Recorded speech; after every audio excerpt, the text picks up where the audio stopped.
we are Group 5, and today we will be sharing our research titled The Loss of Community Identity and Memory, a case study of adaptive reuse on Jalan Sultan's shophouses.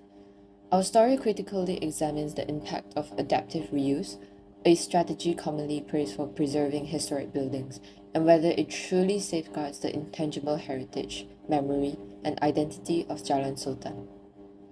Jalan Sultan is located in Kuala Lumpur's Chinatown. It is a street lined with pre-war shophouses. These buildings weren't just architectural landmarks. They held the everyday lives of generations, family businesses, market cultures, festivals, and community gatherings. But today, many of these structures are being altered for commercial purposes. While the facades remain, the spirit of the place is disappearing. Thus, our core question is, can adaptive reuse help us preserve not just the building, but also the living heritage that they contain? Adaptive reuse is the process of repurposing existing buildings for new purposes, while maintaining the aspects of their original character. It is seen as a sustainable alternative to demolition, which provides longevity and architectural conservation. However, our research explores a crucial issue with this adaptive reuse. When it is driven by profit and not by community values, it can lead to cultural erasure.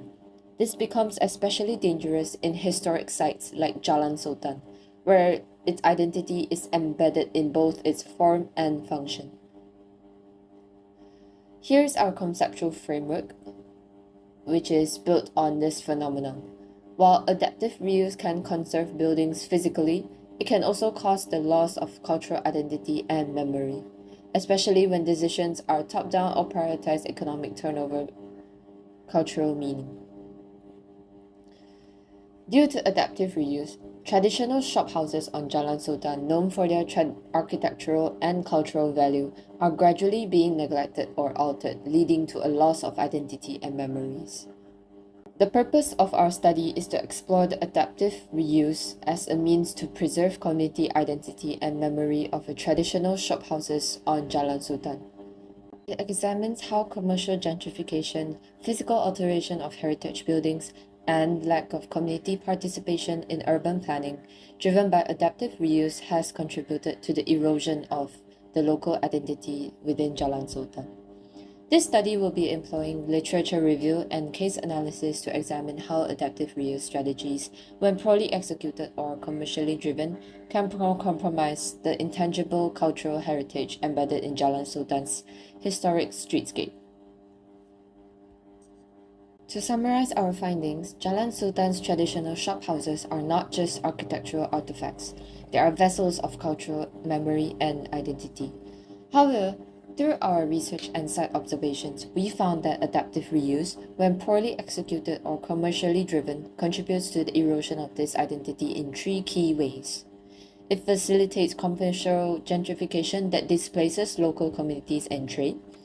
It causes physical alteration that disrupts the visual and cultural harmony of the street.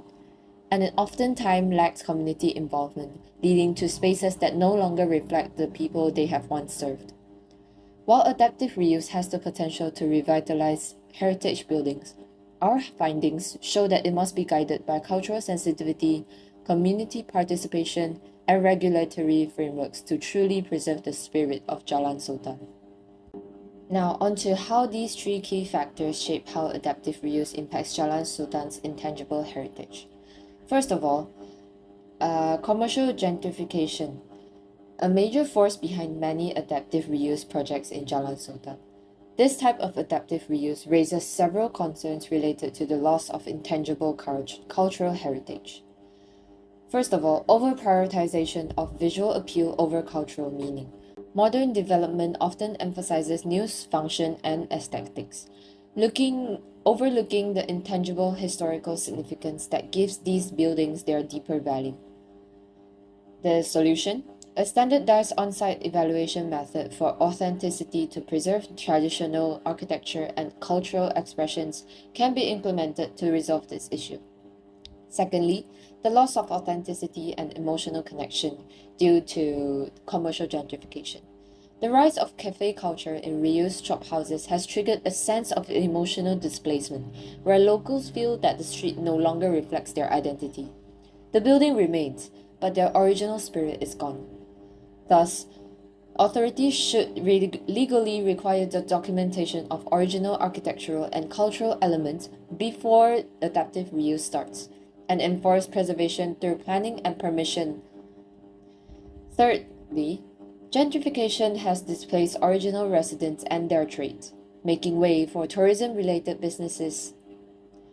The rent control and tax intensive to retain original tenants and businesses that contribute to cultural identity is an idea that can solve this issue. Our second key factor explores the physical alteration of heritage buildings caused by poorly executed adaptive reuse. It is observed that when courtyards are closed off and airwells are sealed during renovation, it worsens the quality of life within said spaces. It is recommended to keep and preserve the traditional features like ventilation courtyards, skylights, and timber screens, as they are more than just a piece of heritage. They are the functions itself. Many developers are also opting for full replacements instead of restoring the building using traditional materials and techniques, which causes a disconnect in visual along the street. Thus, legal countermeasures must be taken to enforce consistent design control along the street that is undergoing adaptive reuse, following the set conservation principles. Thirdly, the mismatches of the signage, clashing colors as seen along Jalan Sultan degrades the visual coherency along the street. A systematic framework can be established for a more coherent appearance for the street undergoing redevelopment. The absence of proper regulation and evaluation framework is even more apparent with the messy appearance of the street after adaptive reuse. Community consultations can be used to set a new set of design standards and guidelines for the authorities and owners.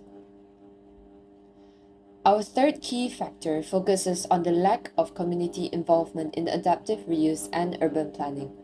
This lack of inclusion presents several key issues. Top-down, one-way communication which dominates the adaptive reuse process, as the decisions are oftentimes made by the developers or authorities without local consultation, which disempowers the community. Hence, it is very suggested to engage local citizens, craftspeople, and entrepreneurs as active stakeholders during the process. The voices of the locals are not heard enough, which results in spaces that don't reflect their experiences and needs. Participatory design workshops is suggested to ensure that the new function and spatial transformation of the reused building reflects the community's priorities. A heritage without memory becomes hollow, a shell without a soul. The buildings becomes disconnected from cultural meaning. Therefore, storytelling, materials, and form can be used to integrate the area's history into the new physical space altered by adaptive reuse. The adaptive reuse sometimes also causes the rebuilt spaces to feel artificial, performative, or catered solely for tourism. Hence, the community should be empowered to co-create the spaces, as they are the individuals who will end up living in the space itself. To summarize, adaptive reuse is not the problem. Commercialized, insensitive adaptive reuse is. When adaptive reuse is thoughtfully applied, it can be used to protect Jalan Sultan's buildings, businesses, heritage, and most importantly, its memories. But when profit becomes the sole driver of this purpose, we lose sight of what makes this place meaningful. Hence, we recommend a model of reuse that is people-centered, culturally informed, and legally regulated, balancing the development with heritage integrity. Thank you very much, and we hope that this research serves as a reminder that true conservation is not just about preserving the past. It's about sustaining the living culture of a certain place.